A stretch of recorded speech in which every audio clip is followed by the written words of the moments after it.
bienvenidos a Vida para Todos, desde San José de Costa Rica.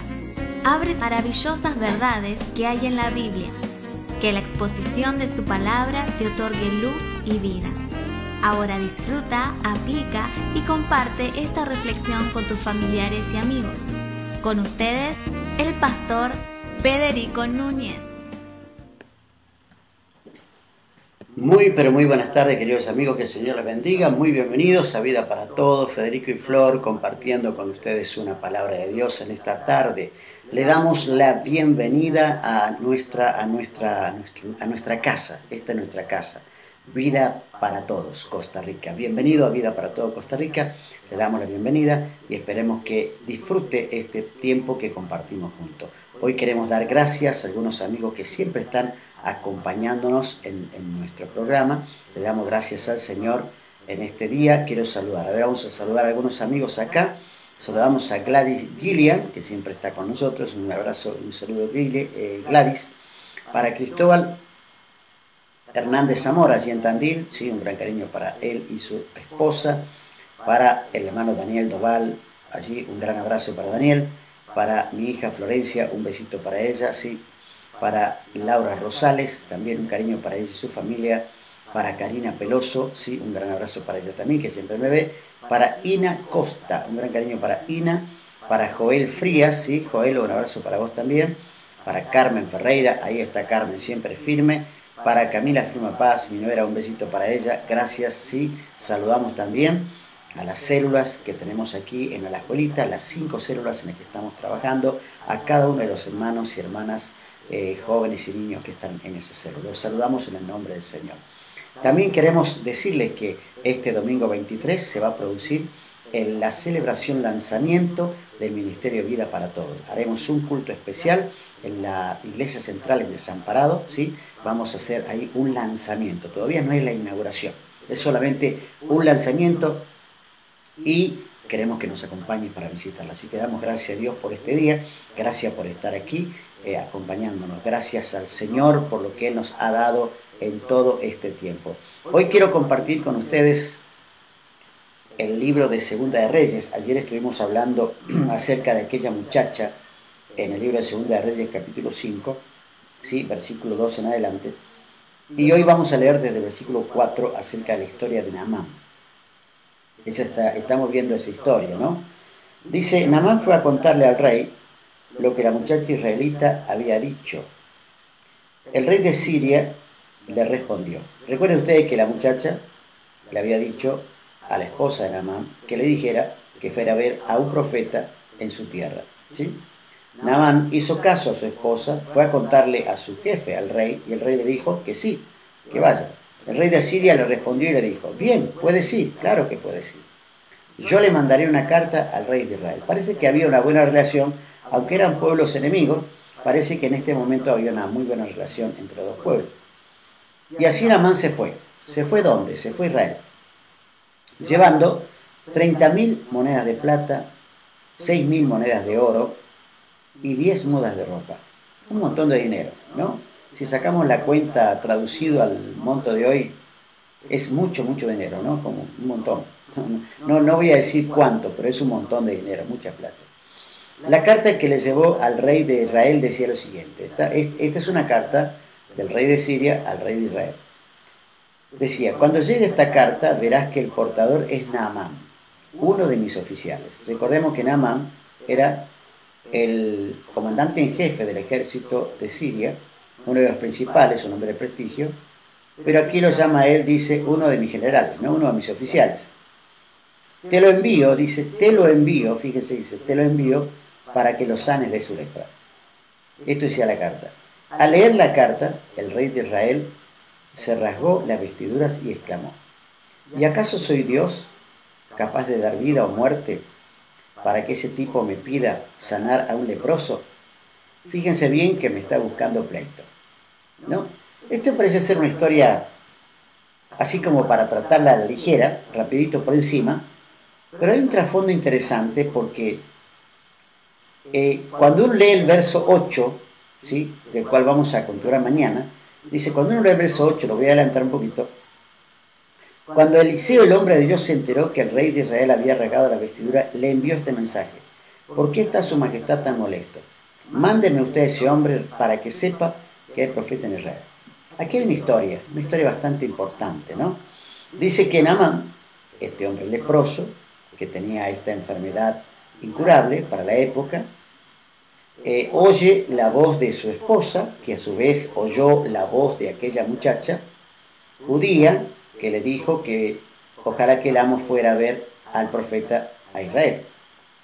La mujer le comenta este detalle a su esposo, y su esposo, bueno, quizás en un estado de desesperación, dijo, tal vez esa sea la solución, porque ya había probado muchísimas cosas y él sabía que no había resultado, pero también seguramente había oído que ha habido milagros del profeta en Israel. Ahora, él hace caso, pero no se toma la libertad de decir, bueno, yo me voy por mi cuenta, sino que él responde a la autoridad. Qué lindo, ¿no? Aquí hay un lindo ejemplo.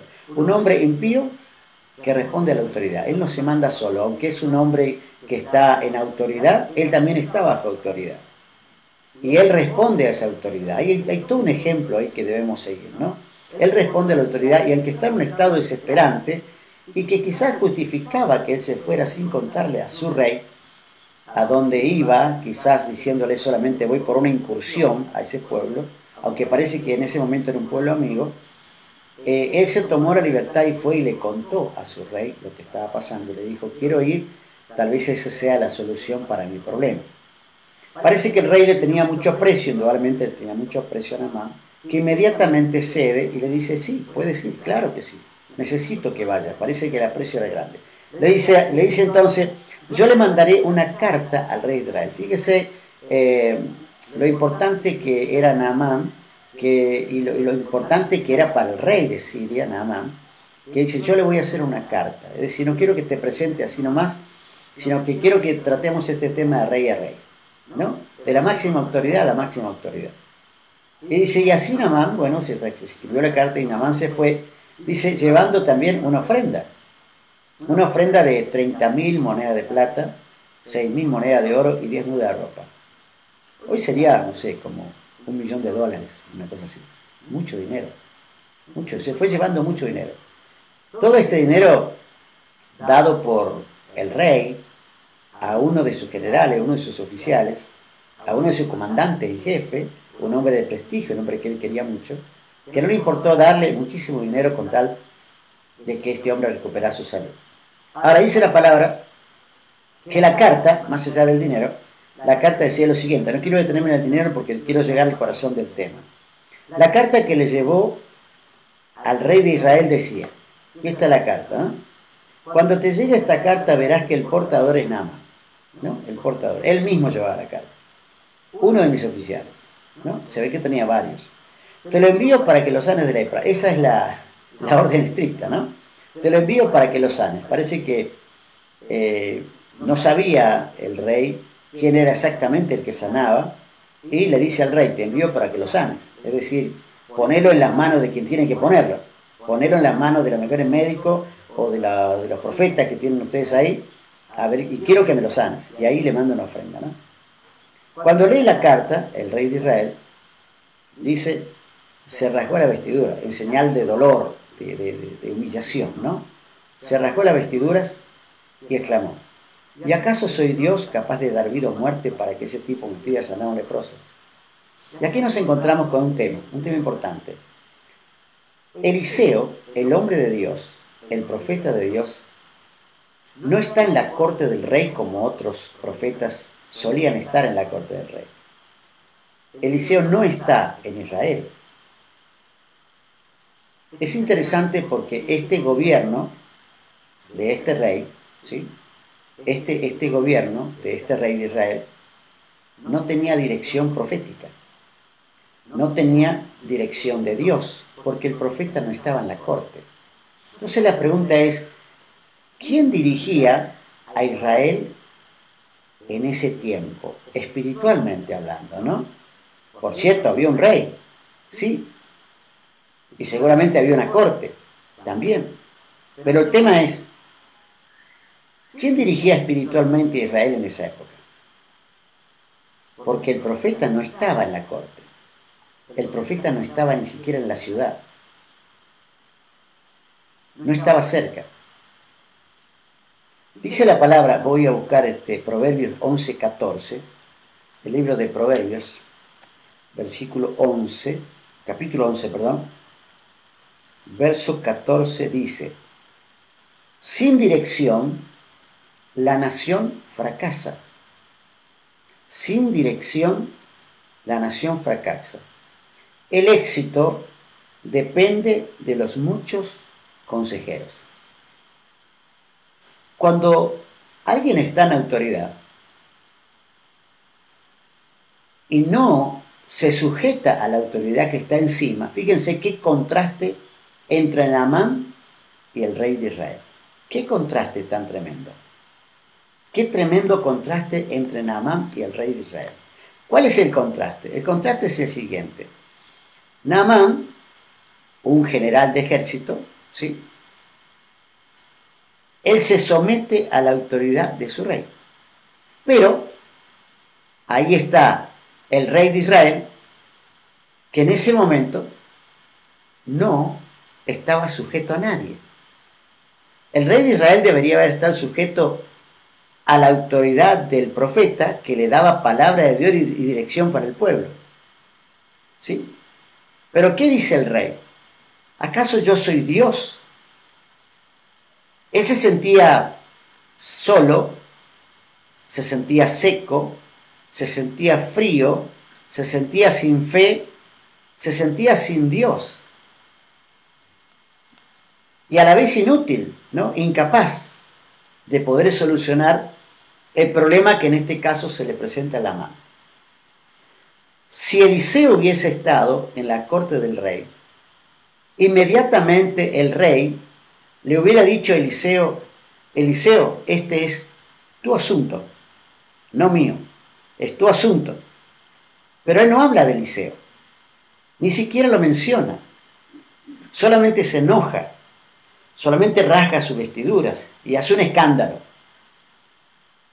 Hace allí un pequeño escándalo, ¿no? Demostrando de alguna manera como si el rey de Siria estuviera buscando pleito. Hasta dice: este tipo me está buscando pleito. Pero en realidad en su corazón, él piensa de esta manera porque no tiene dirección, no estaba buscando pleito. Allí venía uno de los generales del ejército de Siria, que era en este momento un pueblo amigo, viene trayendo una cantidad de ofrenda importantísima. Ahí dice la cantidad, ¿no? La cantidad es impresionante: 30.000 monedas de plata, 6.000 monedas de oro y 10 mudas de ropa, ¿no? 10 mudas de ropa, seguramente de las mejores ropas, de las monedas de oro y monedas de plata. Pero no le importó al rey.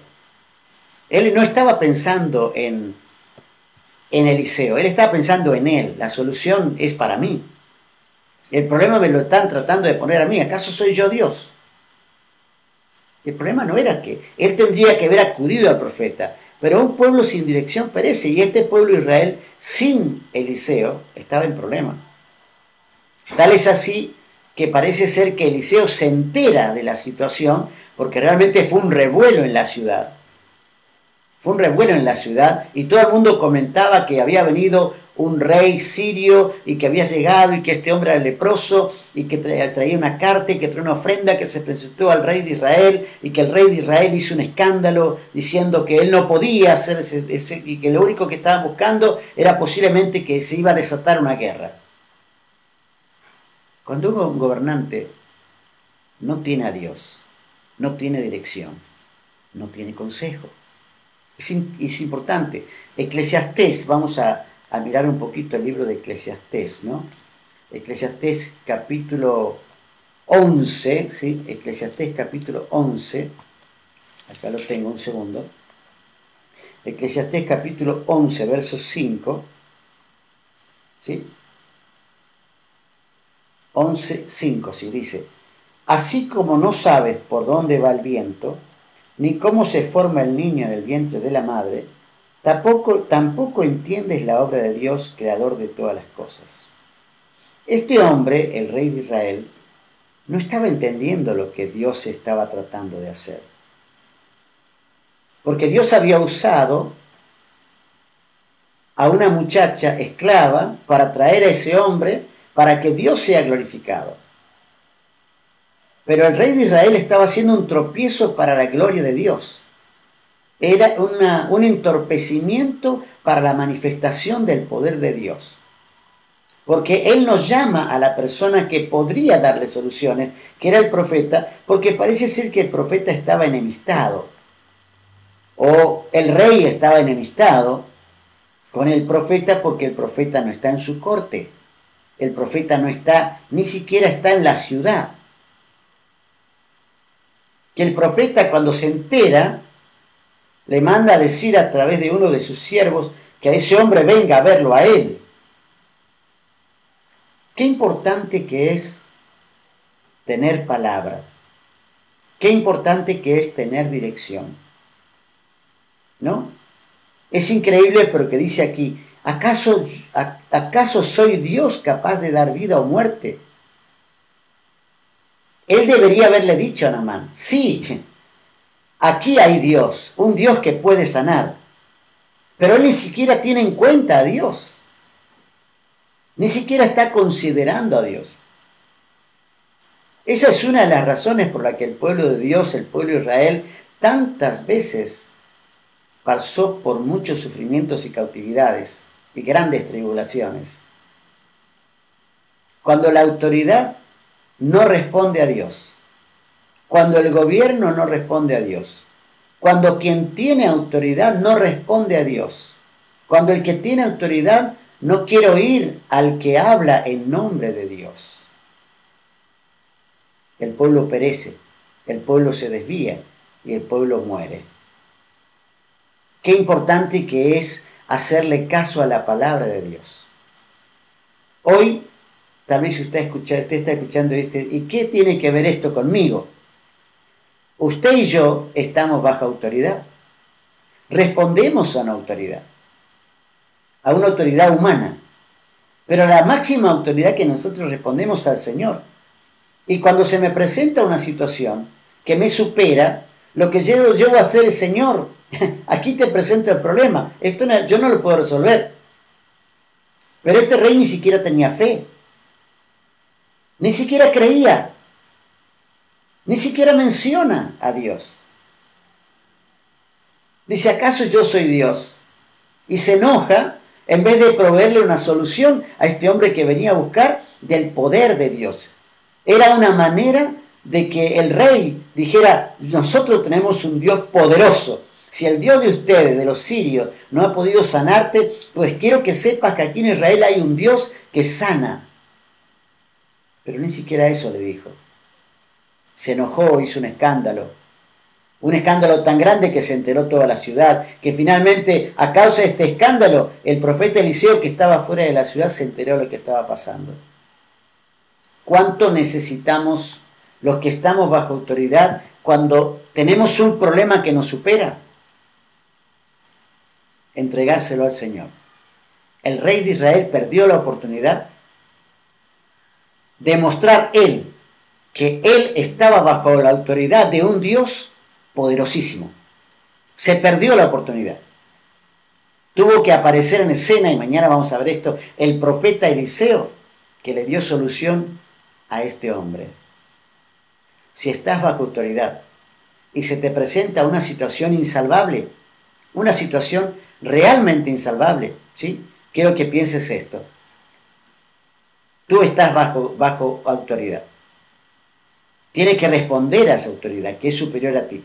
Y esa autoridad que es superior a ti se llama Dios. Y ese Dios es poderoso, todopoderoso. Y cuando alguna cosa te supera, lo que tienes que hacer es presentárselo a Él. No creer que te lo están poniendo delante de ti. Uno puede llegar a decir, el diablo me está tentando, poniéndome esto adelante. No. Todas las cosas ayudan a bien. Si te traen una situación insalvable, dobla tus rodillas, pon tus ojos al cielo y dile, Señor, aquí está el problema. Tú eres Dios, tú realmente eres Dios. Y mi Dios, yo creo que tú vas a ayudar a este hombre o a esta mujer. Cree solamente y verás la gloria de Dios. Y cuando tengas un problema que enfrentar, Recuerda que para Dios nada es imposible. Amén. Gracias por acompañarnos en Vida para Todos. Si esta palabra te ha sido de bendición, comparte a tus familiares y amigos. La Biblia es la palabra de Dios. Hacé de ella tu escondite, tu escudo y esperanza. Suscríbete a nuestro canal en YouTube, Vida para Todos, Federico Núñez, Pastor. Mañana nos volvemos a encontrar una vez más en Vida para Todos.